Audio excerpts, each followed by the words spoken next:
જિલ્લા પંચાયતની સિંચાઈ સમિતિના નવા ચેરમેન તરીકે રાજુભાઈ કરપડાએ વિધિવત રીતે કાર્યભાર સંભાળ્યો છે। તેમના આ ચાર્જ ગ્રહણ પ્રસંગે જિલ્લાના વિવિધ તાલુકામાંથી મોટી સંખ્યામાં ખેડૂતો જિલ્લા પંચાયત પહોંચ્યા હતા।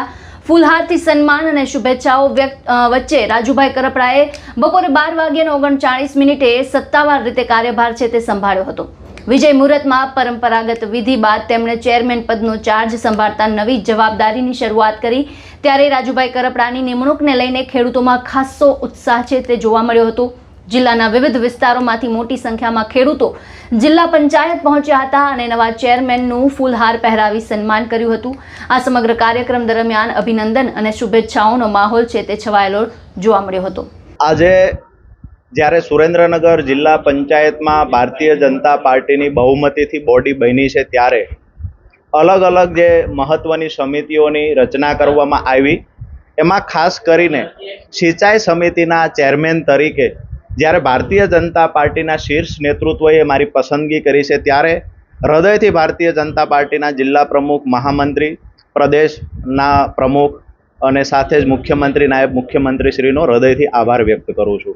સાથે જ આજે ચાર્જ લેવાનો છે એ સમાચાર મળતાની સાથે મોટી સંખ્યામાં જે ખેડૂતો મને પ્રેમ આપવા માટે, મારો ઉત્સાહ વધારવા માટે અહીંયા ઉપસ્થિત રહ્યા છે, ત્યારે હજારોની સંખ્યામાં ઉપસ્થિત રહેલા ખેડૂતોનો પણ હૃદયથી આભાર વ્યક્ત કરું છું। અને આ ચાર્જ લેતાની સાથે ભગવાન અને માતાજીના ચરણોમાં પ્રાર્થના કરું છું કે જે ખરેખર મને જવાબદારી પાર્ટી દ્વારા આપવામાં આવી છે, આ જવાબદારીમાં ખરો ઉતરું, વધુમાં વધુ જે તળાવ અને ચેક ડેમો, જે સૌની યોજનાની વાત હોય, નાની સિંચાઈની વાત હોય, સુજલામ સુફલામ અંતર્ગત ક્યાંક ને ક્યાંક અલગ અલગ યોજનાઓ મારફતે જે તળાવો ભરી, ચેક ડેમો ભરી, મોટા ડેમો ભરી ખેડૂતના ખેતર સુધી સિંચાઈનું પાણી પહોંચાડવાનું જે મેં સ્વપ્ન જોયેલું, આ સ્વપ્નને સાકાર કરવા માટે ક્યાંય ને ક્યાંય પાર્ટીએ જે જવાબદારી આપી છે એ જવાબદારીમાં ખરો ઉતરવાના પૂરતા પ્રયત્ન કરીશ અને આવનાર સમયમાં વધારેમાં વધારે ખેડૂતોના ખેતર સુધી સિંચાઈનું પાણી પહોંચે, આ મારી જવાબદારી નિષ્ઠાથી નિભાવતો। આ દરમિયાન ઉપસ્થિત ખેડૂતોએ આશા વ્યક્ત કરી કે નવા ચેરમેનના નેતૃત્વ હેઠળ સિંચાઈ વ્યવસ્થા વધુ મજબૂત બનશે અને ખેડૂતોને પડતી સમસ્યાઓના ઝડપી ઉકેલ માટે અસરકારક કામગીરી હાથ ધરાશે।